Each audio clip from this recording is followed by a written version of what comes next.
여러분 안녕하십니까? hun천병원 김상봉 원장입니다. 오늘은 지방이가 나왔습니다.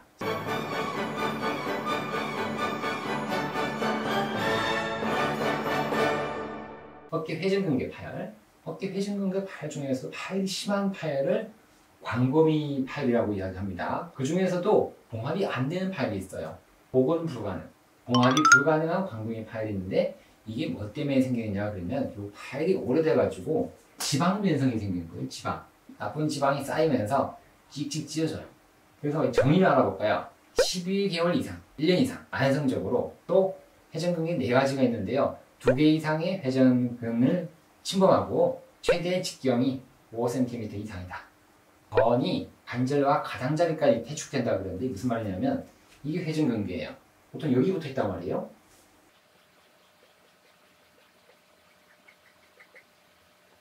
여기에 붙어 있어야 되는데 이게 파열되면서 여기까지 퇴축을 했고 여기를 관절와라 그러죠. 관절하고 가장자리까지 가게 되면은 이거 안 땡겨가는 거. 그래서 또 CT나 MRI에서 근육의 상태가 나쁘다. 나쁜 근육의 상태. 지방 변성이 심하게 되면은 근육이 없어지게 돼요. 근육이 양은 있지만 지방으로 파삭파삭한 거죠. 정의만 하더라도 왠지 아플 것 같죠. 엄청. 그렇죠. 정의만 하더라도 안 좋은 거예요. 그래서 다양한 수술 방법이 있는데요. 관절경적으로는 잘 안 된다 그래요. 관절경적으로는 깨끗하게 여기까지 잘 못 당겨와요. 그래서 째가지고 개방적으로 수술을 하는데요. 광배근을 이전합니다. 이쪽으로 위로 당겨서 올려요. 그리고 또 인공관절, 반치환술이라는 게 반치환술. 인공관절 중에서도 역행성으로 전치환술. 이런 방법까지를 여러 가지를 사용하게 됩니다. 일단 관열적으로 개방적으로 하는데 치료를 고려 대상으로 해야 되는 것은 동반질환이에요. 다른 데 아픈 데가 있느냐, 뼈는 아프느냐, 또 환자의 기호. 환자 기호가 다르겠죠. 어떤 분들은 운동 안 해도 된다, 아파도 그냥 살래요 라고 하는 분도 있고, 일을 많이 하면 돼. 일을 많이 해도 육체 노동을 많이 하는데 이거 인공관절이 좋으냐 아니면 이전술이 좋으냐 라는 것을 생각해 봐야 되고, 나이, 그리고 활동도 등등을 다 생각해서 결정하게 되는데요. 그래서 관열적 재건술이라고 그러죠. 관열적으로 째가지고 해주는 수술 방법이 적절하지 않을 때는 어떻게 되느냐. 답은요, 그냥 지내보는 거예요. 치료의 목표를 축소하는 거죠. 수술이 힘드니까 싫어하는 분들이 있어요. 나이 70대, 80대 많이 됐는데 이런 인공관절 하자 그러면 싫어요. 안 할래요. 그냥 아파도 살래요 라고 하거든요. 그럼 못하는 거예요. 치료의 목표를 축소해가지고 환자에게 만족을 그냥 주는 먹는 약, 그리고 주사치료 그런 걸 해가지고 조금씩 견딥니다. 견뎌보는데 생각보다 또 파열이 심한데요. 견디는 분들이 많아요. 회전근개는 4가지입니다. 4가지. 제일 위에 있는 건 극상근, 뒤에 있습니다. 극하근, 더 뒤에 있어요. 소원형근, 앞쪽에 있으면 견갑하근. 그 중에서 제일 중요한 건 극상근이 돼요. 왜 4가지를 갑자기 이야기하느냐 라고 이야기하면 4가지 근육, 여기서 근육이에요. 근육에서 오다 보면 여기서부터는 힘줄로 바뀌어요. 근육은 빨개요. 이렇게 빨간 것들이 이렇게 쫙 있어요. 그러면은 근육이 좋은 거예요. 근데 요쯤에서부터는 이제는 색깔이 바뀝니다. 약간 흰색으로 바뀌는데 파란색으로 표현을 할게요. 여기서부터는 이렇게. 실제로 보면 흰색이에요. 그래서 4가지 근육이 이렇게 건으로 힘줄로 바뀌게 되거든요.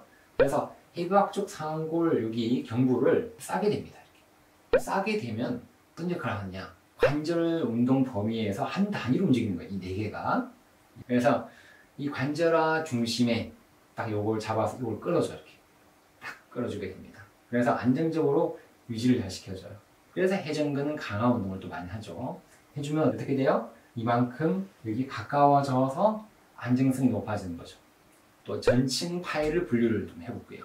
원인, 나이, 발 크기, 모양, 또 이완근의 수, 국소 해부학적인 그런 것까지 다 따져가지고 전층 파열을 분류를 합니다. 통증을 알아봐요. 통증은 기계적으로, 생물학적으로, 신경학적 요인들의 결과로 통증이 나타난다 라고 이야기를 하고, 통증으로요, 기능적으로 회전근개 파열을 감출 수가 있습니다. 통증이 당연히 심하면은 아프니까 회전근개가 발이 안 됐다고 생각하는 거죠. 너무 아프니까 나는 그냥 고식이니까. 회전근개의 기능은요, 문제가 생기게 되면요, 팔이 안 올라갑니다. 또 올라가서 이렇게 쭉 내려오는데 갑자기 툭 떨어져요. 여러 가지 문제가 생기거든요. 그래서 통증이 심하니까 나는 이거 안 해보는 거예요. 이것도 안 해보고 이것도 안 해보고, 그러니까 회전근개 발이 심해지는 거예요. 통증이 심하니까 기능이 소실된 걸 모르고 살아가는 거예요. 나중에 와서 보는 게 이렇게 관절 막까지 가서 결국은 이렇게 되는 거예요. 복원 불가능한 광범위 파열이 되는 거죠. 그래서 버카트라는 선생님, 버카트. 이 선생님이 자, 복원 불가능한 광범위 파열이 됐으니까 다른 방법을 생각해보자. 기능을 회복하기 위해 필요한 5가지 필수적 생리학 기준을 설명했습니다. 기왕 발되고 복원이 불가능하니까 그냥 한번 잘 살아봅시다. 기능적으로 좀 일 좀 하고 생활 좀 하자라고 해서 5가지 생리학 기준을 그레이드 1, 2, 3, 4, 5로 나누셨네요. 첫 번째가 짝힘인데, 관상면 봤을 때 앞쪽에 있는 여기 뭐죠? 견갑하근, 뒤쪽에 있는 포근근도 있고 극하근도 있죠. 이런 모양들이 앞에서 뒤로 받쳐주죠. 이런 모양들이 그리고 관상면, 또 횡단면, 횡단면에서는 위아래, 이런 것들이 위아래 앞뒤가 전체적으로 갖추어져야만, 만들어져야만 짝힘은 포스트 커플. 그러면 그레이드 2는 뭘까요? 안정적인 지뢰 받침 운동학 패턴이 존재해야 된다. 자, 이해가 좀 안 될 수가 있는데 무슨 말일까요? 결국 짝힘은 뭐냐?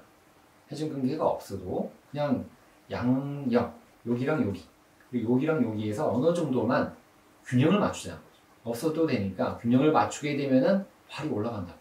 한기가 너무 없고 한기가 너무 세면 이게 넘어지니까. 그래서 짝힘이 중요하다는 게 지렛 때도 마찬가지고, 또 제가 현수교라고 이야기 몇 번 했죠. 현수교, 다리, 서스펜션 브릿지, 현수교 구조가 온전해야 된다. 그레이드 3. 그레이드 4는 파열은 작은 표면을 통해서 일어나야 된다. 크기에 대해서 이야기한 거고, 그레이드 5는 파열은 백년부의 안정성이 있어야 된다. 그러니까 중앙부가 다 패인 거예요. 이렇게.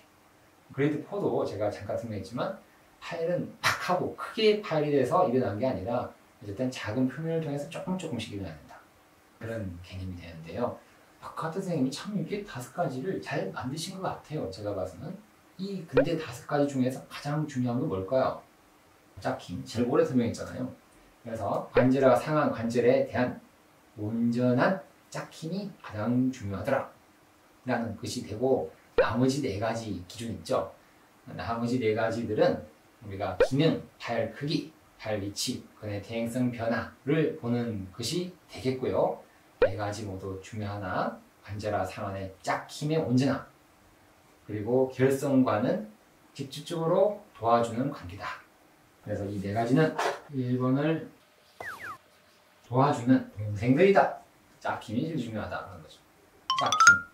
제가 잠깐만 이야기 드릴게요. 2개의 동등하지만 회전축의 반대편에서 동시에 작용하는 반대편 방향의 힘이에요. 정의는.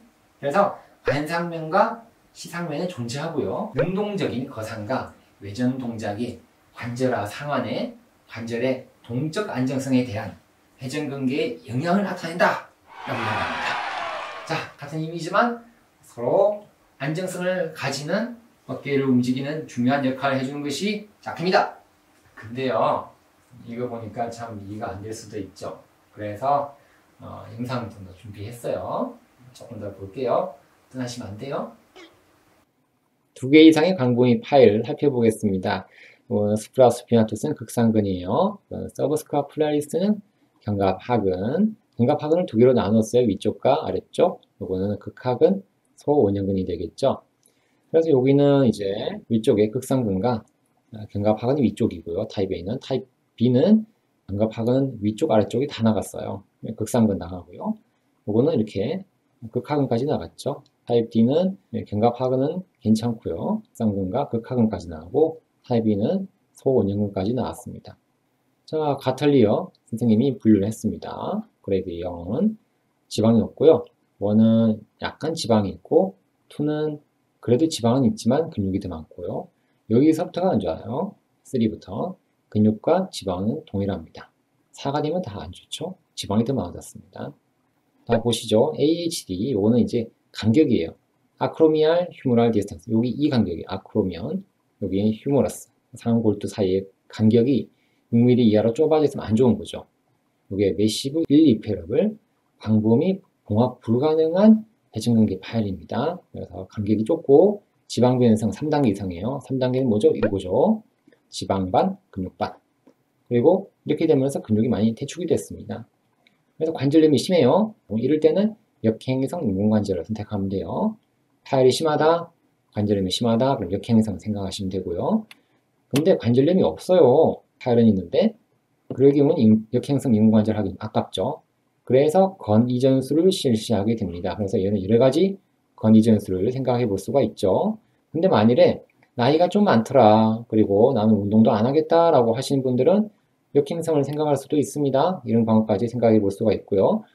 보세요. 봉합이 불가능한 팔로 보입니다. 땡겨와서 안 땡겨올 것 같아요. 그래서 여기를 깎아줍니다. 내측 이전술, 이동술이라고 하는데 이걸 깎아서 여기까지만 땡겨오자. 안 땡겨오게 되면요, 부분만 봉합하는 거예요. 짝힘을 만들어주는 이런 여러 가지 방법을 써요. 자, 복원이 불가능한 발이 되면은 아프고요. 증상을 보면 힘이 떨어지고 근육이 소실이 오고 일상생활이 힘들어요. 액티비티 데일리 리빙인데요. 일상 하루하루 생활하는 것이 힘들다, 문제가 있더라 라고 이야기하고요. unstable kinematics, 그냥 불안정한 그런 운동력학이 된답니다. 안 좋아져요. 여기는 MRCT는 Massive Rotate Cup Tear, 그러니까 광범위 회전근개 파열을 이렇게 이야기하는 거죠. 결국은 회전근개가 없다 보면 포기하면 안 되고 델토이드, 삼각근을 강화를 해줍니다. 수술을 한다 그러면 이런 방법도 생각해 볼 수 있죠. 다듬어주고 정리해주고, 요거는 이제 견봉을 깎아주는 견봉 성형술이 되는데요. 그래서 관절경적으로 견봉하 감압술이 됩니다. 그래서 ASD라고 하기도 하고 ASAD라고 표현을 하기도 하죠. 또는 봉합을 하더라도 다 봉합 안 되니까 부분만 봉합하자. 그래서 호스 커플, 짝힘을 만들어주자 라는 개념이 되겠죠. 엑스레이 보시죠. 많이 올라갔죠. 거의 달라붙었어요. 상당히 심한 관절염이 왔어요, 여기. 자, 짝힘 이야기하죠. 버크하트 선생님이 벌써 옛날 1994년도 이야기 하신 거죠. 현수교 발별 생각해보고 짝힘을 중요하다, 그런 기능 향상이 중요하다라고 이야기를 했습니다. 파열이 됐으니까 기능이라도 살려보자 라고 이야기한 거죠. 이렇게 보시면 이게 O가 센터예요. 앞쪽에 있는 뒤쪽에 S가 요거예요. 서브스카플레스, 견갑 하근이 되고, I는 극하근이 되죠. 극하근, 인프라스피너터스 극하근이 됩니다. 이런 S와 I가 잘 만나야 되겠고, 힘이 있어야 되겠고, 요거는 위아래, 앞, 뒤, 위아래. 그래서 이건 델토이드, 삼각근, RC, 밑쪽에 있는 회전근개예요. 밑쪽에 있는 회전근개는 요게 되겠죠. 인프라스피너터스, 서브스카플레스, 견갑 하근도 밑쪽이 좀 있겠죠. 코, 원형근도 밑쪽에 있겠죠. 극상근 빼고 다 밑에 있죠. 자, 짝힘을 이렇게 설명을 합니다. 회전근개는 어깨 중간 부위부터는 상당히 중요한 역할을 해주게 되는데요. 그래서 짝힘이 위아래도 중요하고 앞뒤 위아래가 중요하더라라고 이야기를 하죠. 건이전술입니다. 매시브 로테이트 칵테일입니다. 광범위 회전근개 파열 생기고 약하고 기능도 조금 이렇게 강화를 해야 되겠고, 그래서 이런 방법을 쓰게 됩니다. 자, 건이전술은 여러 가지 공식을 사용해서 또 이렇게 이분은 이런까지 해가지고 건이전술을 하니까 좋은 결과를 얻었다라고 이렇게 이야기를 하셨습니다. 커브 텐던, 이거는 회전근개는 그냥 두고요.